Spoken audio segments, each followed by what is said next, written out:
오늘 본문 말씀을 보면 우리가 살아가고 있는 이 인생이라고 하는 여정이 많은 어려운 문제로 채워져 있는 것을 볼 수가 있습니다. 이것은 예수님 시대 당시 그 당시의 상황만이 아닙니다. 이것은 다니엘이라고 하는 이스라엘 청년이 살아갔던 고대 사회에만 있었던 현상이 아닙니다. 인생에는 항상 문제가 넘칩니다. 오늘 본문에 보면 베드로전서에서 불시험이라고 하는 단어를 쓰고 있습니다. 우리 인생이 살아가는 여정 속에서 그렇게 길지 않은 시간 속에서 살아가는 동안 우리가 받는 시험이 있는데 그 시험 가운데 불시험과 같은 이런 어려움이 있게 될 것이다. 그러면서 베드로 사도는 우리에게 권면합니다. 이 불같은 고통, 불시험이 오게 되거든 이것을 이상한 일을 당한다라고 이상히 여기지 말아라. 우리 믿는 사람들이 매 시대마다 주님의 말씀에 신실하게 순종하고자 하는 이런 마음을 가지고 살아갈 때에 우리들은 선하고 옳은 일을 하면서 주님의 말씀에 순종하는 일 때문에 어려움을 당하는 경험을 하게 될 것입니다. 우리가 이제까지 살아오면서 그런 일을 당하지 않았다면 앞으로 그런 일이 있을 수가 있습니다. 오늘 성경 말씀이 그 말씀입니다. 언젠가 반드시 불시험과 같은 시련이 있게 될 것이다. 오늘 본문에 다니엘 우리가 3장에 있는 말씀을 보았는데 그 말씀에 정말 불시험을 당하는 사람들이 나오고 있습니다. 그 불과 같은 시험을 당하는 이 사람들이 시험을 당하게 된 이유는 단 한 가지입니다.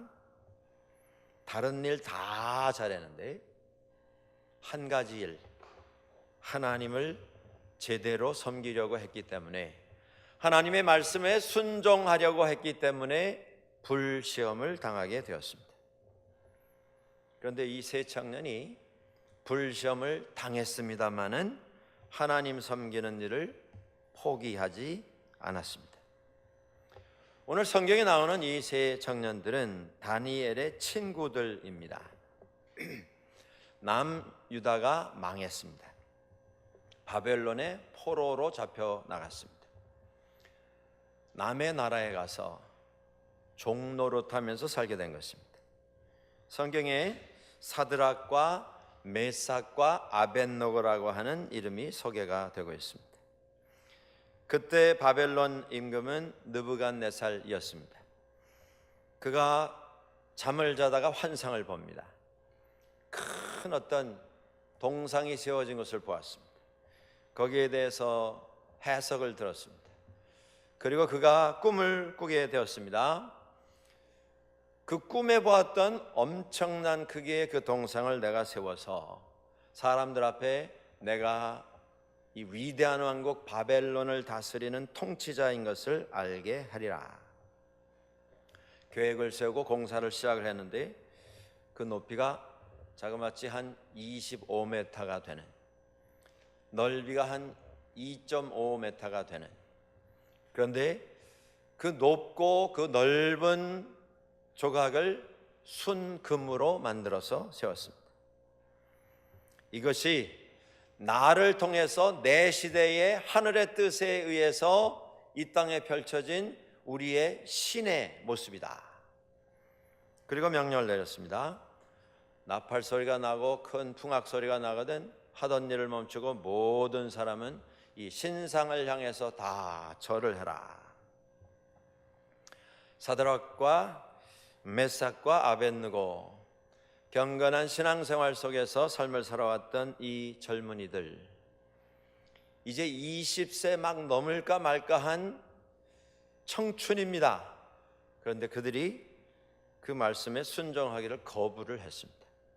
우리는 하나님 앞에 예배하고 하나님 앞에 절하고 하나님 앞에 영광을 올려드리는 사람이기에 우리는 이 일에 동참할 수 없습니다. 이것이 문제가 되어서 왕이 화가 나고 그들을 불러서 설득을 합니다. 여러분들 그 설득의 내용을 3장에서 우리가 자세히 살펴볼 수가 있는데, 왕이 요구하는 그 요청은 어떻게 들으면 대단히 신사적이고 인간적인 요청입니다. 나팔 소리가 나거든 한번 절해라. 사람들 보는 데서 한번 절해라. 그렇게 하면 이제까지 있었던 일 다 없는 것으로 하고 그냥 넘어가 주겠노라. 그 이야기의 뜻은 꼭 내가 세운 이 신을 섬기고 믿고 이 신 앞에 순종하고 헌신하라, 그런 요구가 아닙니다. 그냥 남들이 하는 것처럼 못 이기는 척 절 한번 하고 넘어가라. 그렇게 하면 없던 일로 해주겠다. 세상 사람들이 다 하는데 왜 너희들만 안 해서 손해를 보려고 하느냐. 21세기를 살아가는 우리 믿음의 사람들, 하나님을 예배하고 예수 그리스도를 주로 고백하는 그리스도인들이 오늘 세상을 향해서 외쳐야 할 우리의 고백이 있습니다. 우리의 신앙 고백이 있습니다. 세상은 오늘 교회까지도 세상의 물질주의로 오염을 시켜가고 있습니다. 많은 교회들이 이 물질주의의 병을 앓고 있습니다. 더 크고 더 많고 더 높고 더 풍성하게. 그래서 2000년 동안 지구 역사상 이루어 놓은 그 어떤 교회보다도 더 크고 더 웅장한 건물과 시설과 여러 가지 프로그램을 갖춘 교회들이 탄생을 하고 있습니다. 문제는 그렇게 크고 웅장한 것이 목적이 되어버리는 데 있습니다. 그곳에 동원되는 많은 인원과 그곳에 동원되는 엄청난 액수의 물질, 그것이 교회의 존재 이유이고 보람이고 목적인 것처럼 사람들에게 비춰지고, 또 그러한 일에 함께 참여해서 그 일을 이루었던 분들 가운데는 하나님 앞에서도 그것을 참아 놓지 못하는,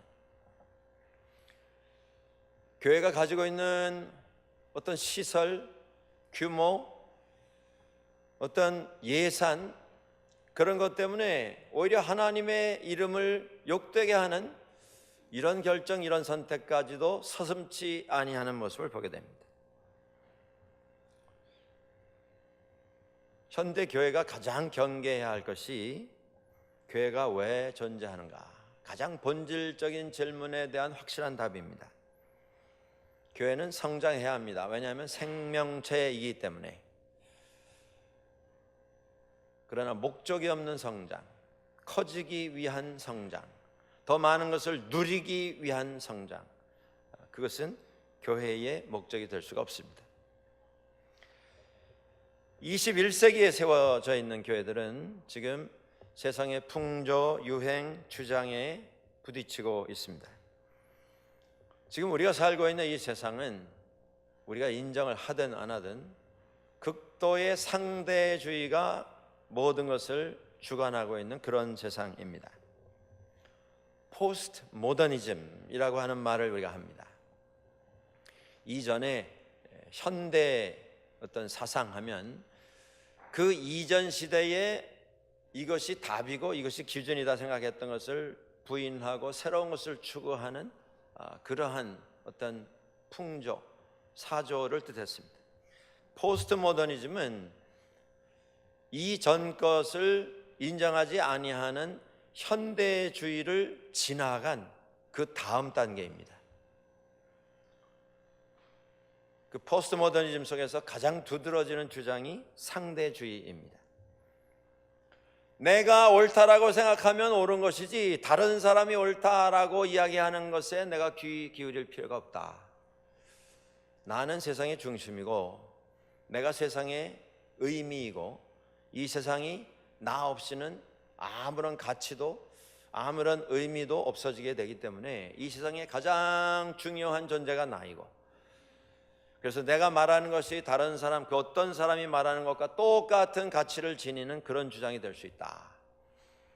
물론 개인의 자유와 권리를 존중한다고 하는 데에서는 높이 사야 할 이런 주장입니다만은, 그것이 모든 것에 다 적용이 되다 보니까 신앙이라는 것도 사람들은 왜 당신이 이야기하는 그 신앙만 신앙이냐, 내가 생각하고 내가 믿는 신앙도 신앙이다, 이렇게 주장하게 되는 것입니다. 이 브리티시 콜럼비아에 살아가는 많은 주민들이 있습니다. 그런데 캐나다에서도 제일 사는 환경이 좋다라고 하는 이 지역에 살아가고 있는 사람들이 늘 말하는 게 뭐냐 하면 I am spiritual, 이렇게 말합니다. 종교에 대해서, 영적인 부분에 대해서 이야기할 때 나는 영적인 생활을 하고 있습니다. 10명이면 9명 이상이 그렇게 말합니다. I am spiritual. 그러면서 동시에 이렇게 말합니다. But I am not religious. 그러나 나는 종교적이지는 않습니다. 나는 어떤 종교에 속해 있지는 않습니다. 이게 무슨 얘기입니까?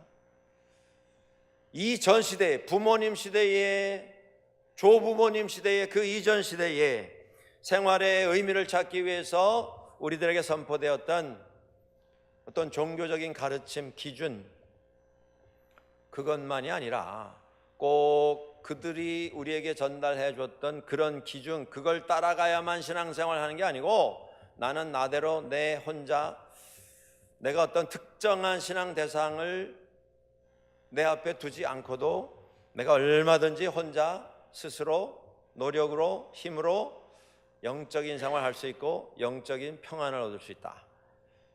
그래서 결론이 뭐냐면, 그러니까 나보고 예수 믿어라 하지 마라. 나는 예수 안 믿어도 영적인 존재로 살아갈 자신이 있다.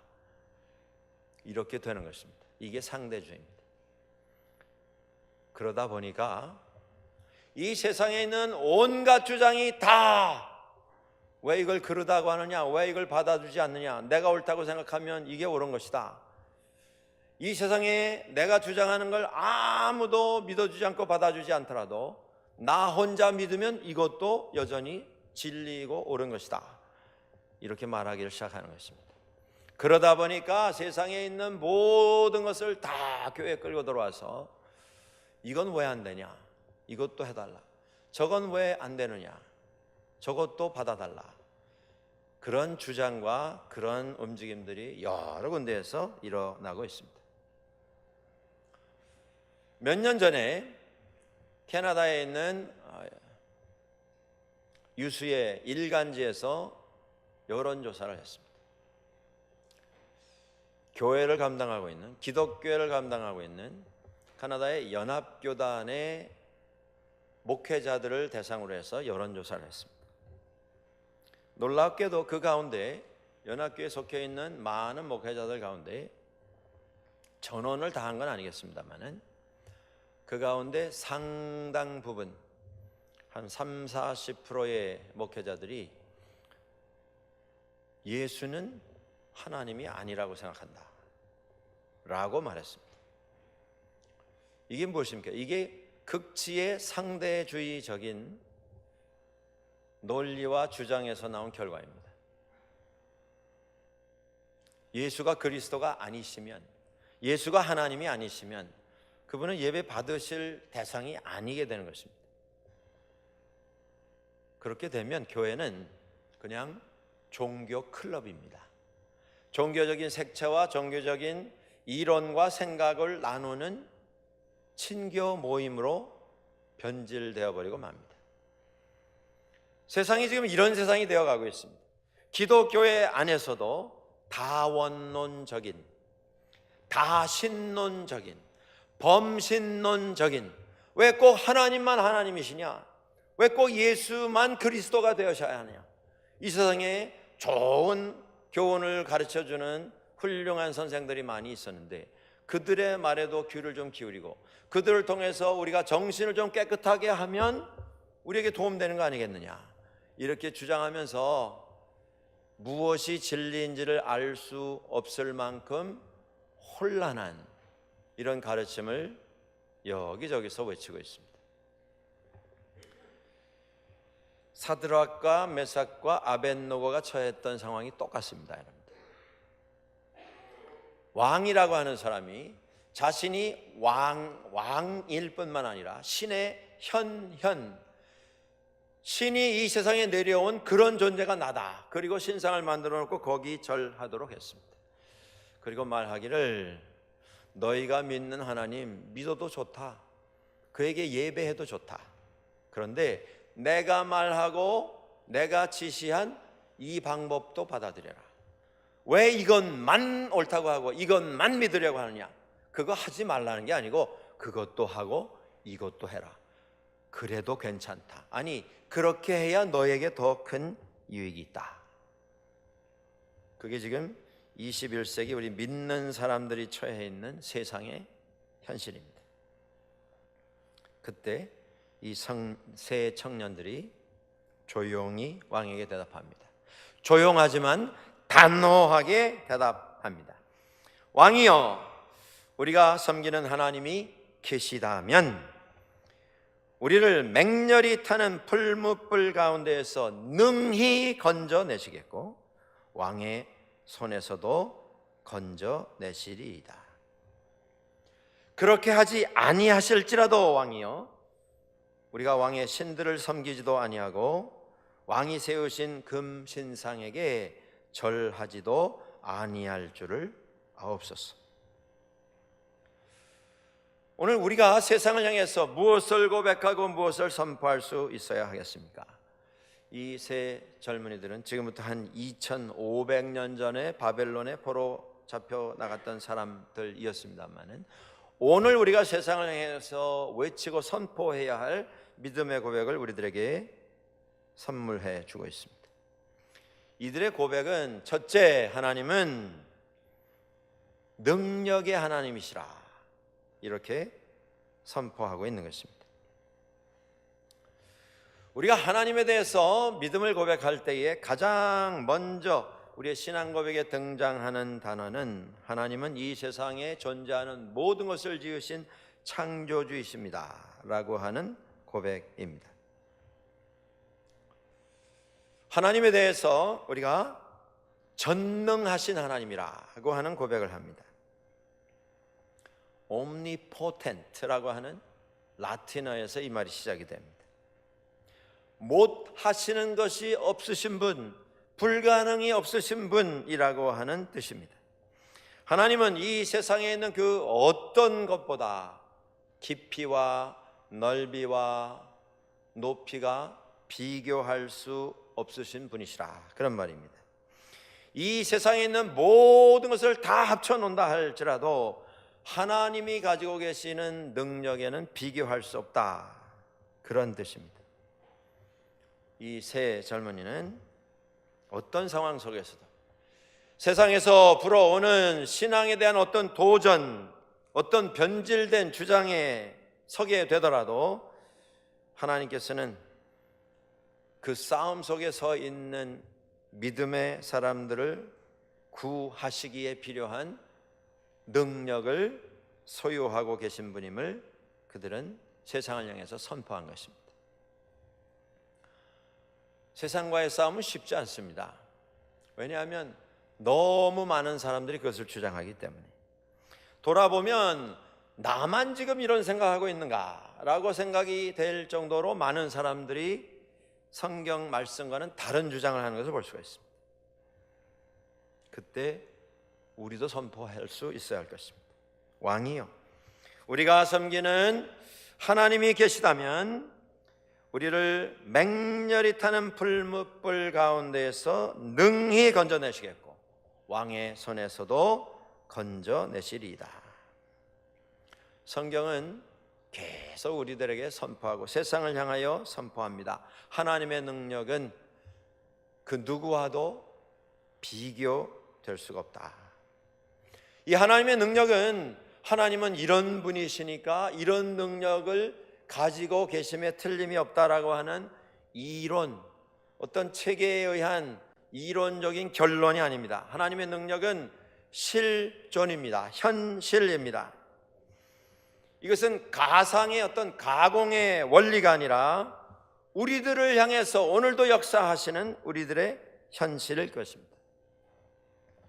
세상 사람들이 하나님의 능력에 대해서 이런저런 비방의 말들을 던집니다. 하나님의 능력이 있으시다면 하나님이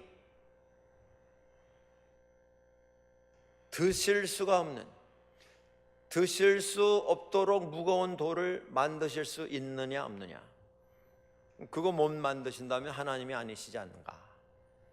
그 말 안에 이미 모순을 들고 시비 걸기 위해서 만들어 놓는 그런 주장들입니다. 하나님은 동그라미를 가지고 세모를 만들 수 있는가 없는가? 하나님은 하나 더하기 하나를 다섯으로 만드실 수 있는가 없는가? 여러분들 어떻게 생각하십니까? 성경은 하나님의 능력이 얼마나 크다라고 하는 것을 증명하려고 하는 의도를 전혀 가지고 있지 않습니다. 왜냐하면 하나님의 능력은 증명을 할 필요가 없는 능력이기 때문에 그렇습니다. 성경의 관심은 하나님께서 가지고 계시는 그 능력을 하나님을 믿고 하나님을 예배하는 사람들이 위험에 처하게 되었을 때, 불같은 시험에 시달리게 되었을 때에 하나님께서 그 능력을 그 사람들을 구하시기 위해서 사용을 하시려고 하는가 아닌가, 여기에 초점이 맞춰져 있습니다. 우리가 세상 살면서 믿음 안에서 어려움을 당할 때가 있습니다. 잘 믿으려고 할 때 더 큰 어려움에 시달리게 될 때가 있습니다. 기억하십시오. 하나님은 우리를 구원하실 수 있는 능력을 가지고 계시는 분이십니다. 그 하나님의 능력 앞에 그 누구도, 그 어떤 권세도 우리를 하나님에게서 떼어놓을 수가 없습니다. 그런데 감사한 것은 그 하나님께서 가지고 계시는 그 엄청난 능력을 우리를 위해서 사용하실 의도를 가지고 있으시다라고 하는 것입니다. 이 세상에 능력이 참 많이 존재합니다. 그런데 그 능력이 때로는 어떤 건강에 대한 해결책일 수 있고 경제적인 어려움에 대한 해결책일 수 있겠습니다. 때로는 우리가 겪고 있는 어떤 상황, 처지에 도움을 줄 수 있는 이런 능력일 수도 있을 것입니다. 그런데 오늘 우리가 그런 도움들이 밖에 있는데도 그 도움을 직접 받지를 못하고 고난에 처하게 되는 이유는 무엇입니까? 능력이 있긴 있는데 그 능력과 나와 연결이 안 됩니다. 그 능력을 소유하고 있는 그 사람은, 그 회사는, 그 정권은 나라고 하는 사람이 지금 고민하고 씨름하고 있는 문제에 대해서 전혀 관심을 가지고 있지 않습니다. 이게 인간 세상에서 우리들이 겪는 어려움의 문제입니다. 그런데 하나님은 이 세상의 그 어떤 능력을 다 초월할 수 있는 그런 능력의 소유자이신데 그분께서 우리의 고통에, 우리의 신음소리에 관심이 있으시고 우리를 도우시기 위해서 움직이시는 하나님이시라고 하는 것입니다. 이 세상에도 능력이라고 하는 것이 어떤 사상, 어떤 주장과는 관계가 없이 중립의 입장에서 존재하는 그런 능력들이 있지 않습니까? 예를 들어서 무슨 원자력 같은 어마어마한 능력 아닙니까? 근데 그것이 잘 사용되면 거기서 빛도 나오고 열도 나오고 에너지도 나옵니다만은 그것을 잘못된 동기나 의도를 가지고 사용하면 지구가 멸망하고 인류가 멸망할 수 있는 그런 결과도 만들게 되지 않겠습니까? 중요한 것은 능력이 어디 있느냐, 얼마나 크냐, 그게 아니라 그 능력이 과연 우리에게 어떤 도움을 가져다 줄 수 있는가라고 하는 점입니다. 하나님께서는 하나님이 가지고 계시는 능력을 최우선적으로 당신의 사람들이 불시험에 처하게 되었을 때에 그들을 구하기 위한 일을 위해서 사용하시는 분이십니다. 우리 인간 역사에 신에 대한, 신적인 존재에 대한 많은 기록들이 나오고 이야기들이 나옵니다. 다른 문화, 다른 전통, 여러 가지 신화가 전해 내려져 옵니다. 그런데 그 신의 모습들, 전해 내려오는 그 신에 관련된 이야기 속을 자세히 들여다보면 하나같이 세상 사람들이 가지고 있는 그들의 신에 관련된 이야기 속에 비춰진 신들의 모습은 하나같이 애물단지들입니다. 만족시키기가 참 힘듭니다. 까다롭습니다. 변덕이 심합니다. 그리고 신적인 존재가 원하는 그것을 만족시키기 위해서 인간들이 계속 뭘 준비해서 가져다 바치고 희생 제물을 드리고 나중에는 사람까지 잡아서 제물로 드리는 일, 역사에 많이 나오지 않습니까? 그런데도 인간은 여전히 불안해했습니다. 제물을 바쳐서, 인간 산 사람을 죽여서 바쳐놓고도 과연 이 희생 제물이 우리의 신을 만족하게 해 드렸겠는가? 만족해서 우리에게 복을 주겠는가? 불안했습니다. 그래서 그 일을 절기마다 반복한 것입니다. 또 잡아서 또 바치고, 그 다음 해에도 애물 덩어리였습니다. 하나님은 그런 분이 아니십니다. 하나님은 희생을 요구하고, 하나님은 어떤 섬김을 요구하고 대접받기를 원하셔서 이것 가져와라 저것 가져와라 하시는 분이 아니라 당신이 가지고 있으신 모든 능력을 인간을 위해서 사용하기를 기뻐하시는 하나님이십니다. 그렇습니다. 능력만 가지고는 평화가 만들어지지 않습니다. 거기에 동반되는 것이 있어야 합니다. 그 동반되어야 할 것이 무엇입니까? 은혜, 사랑, 긍휼, 그것입니다. 구약 성경에서 하나님을 이렇게 표현합니다. 하나님의 사랑, 헤세드라고 하는 말로 표현합니다. 히브리어 이스라엘 말입니다. 헤세드. 이 헤세드라고 하는 말은 영원한 자비, 변치 아니하는 사랑이라고 하는 뜻을 담고 있습니다. 하나님의 능력은 힘만 세고 그 누구도 다 싸워서 이길 수 있는 그런 능력이 아니라 헤세드라고 하는 말로 표현되는 능력입니다. 사랑의 능력입니다. 사랑하기 위해서 하나님께서 행사하시는 능력입니다. 그의 사랑이, 그 영원한 변하지 아니하는 사랑과 자비와 은혜가 하나님의 아들 예수 그리스도를 통해서 우리들에게 표현이 되었습니다. 그래서 우리들은 세상을 향해서 외칠 수 있습니다. 불같은 고난, 고통을 당하게 될 때에 우리는 말씀을 통해서 다시 한번 확인할 수 있습니다. 베드로전서 5장 7절에 이런 말씀이 나옵니다. 너희 염려를 다 주께 맡겨버리라. 이는 그가 너희를 돌보심이라. 하나님은 능력의 하나님이신데 그 능력을 우리를 위해서 행사하시는 분이십니다. 고통 가운데 있는 불같은 시험에 서 있는 주의 백성들을 잊지 아니하시는 분이십니다. 이걸 믿고 이걸 의지하는 것, 그것이 믿음의 결단이어야 할 것입니다. 우리가 감당할 수 없는 상황이 우리에게 있을 때가 있습니다. 의사들도 다 포기한 건강의 문제에 처하게 된 때가 있습니다.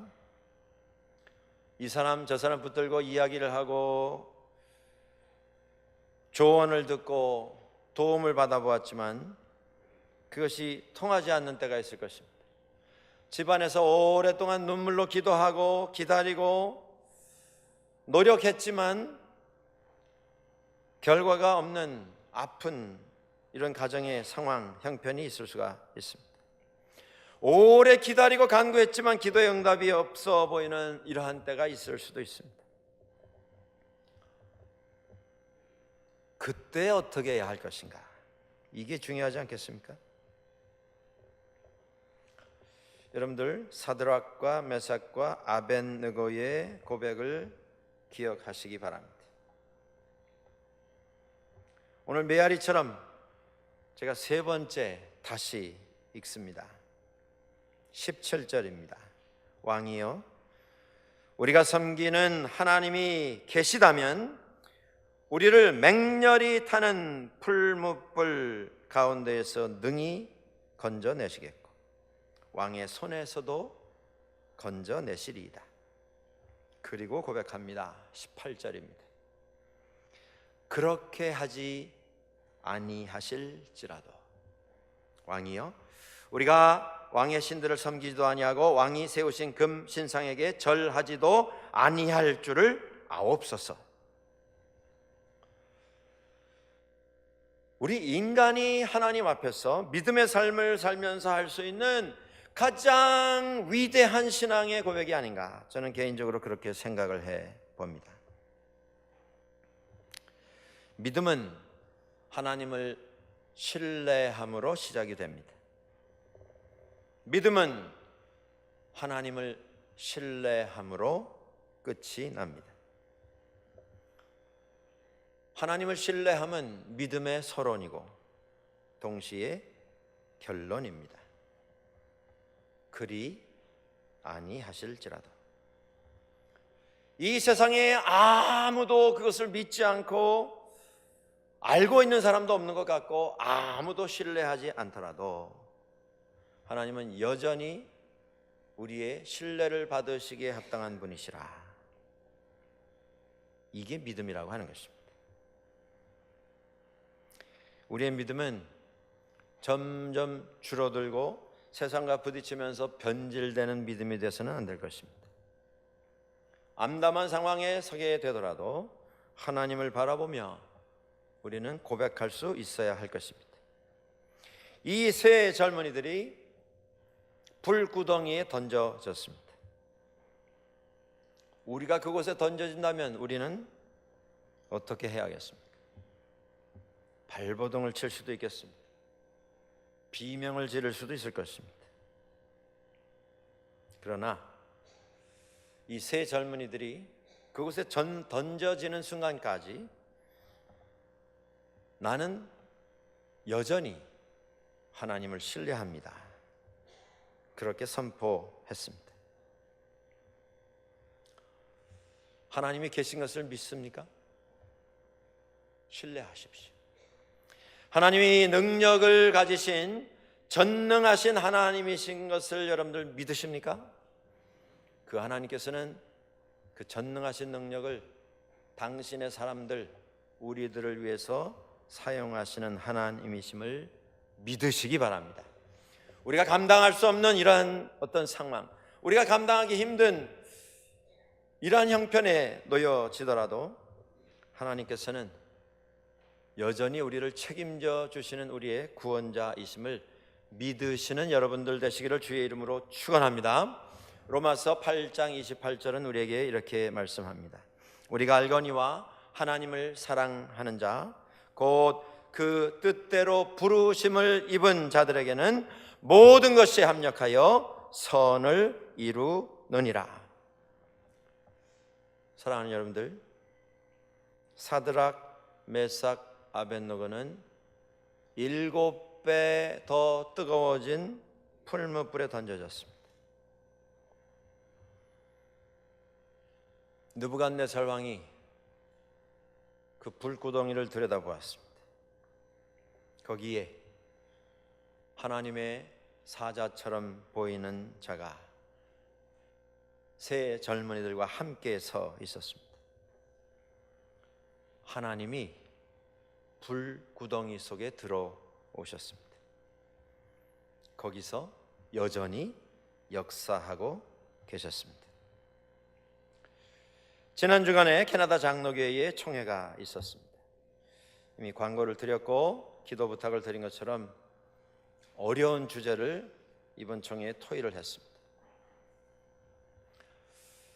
굉장히 힘든 총회였습니다. 동성애자들의 결혼을 허락해달라. 그걸 합법화해달라. 교회 안에서 동성애자들이 목사 안수를 받고 목회하는 것을 허락해달라.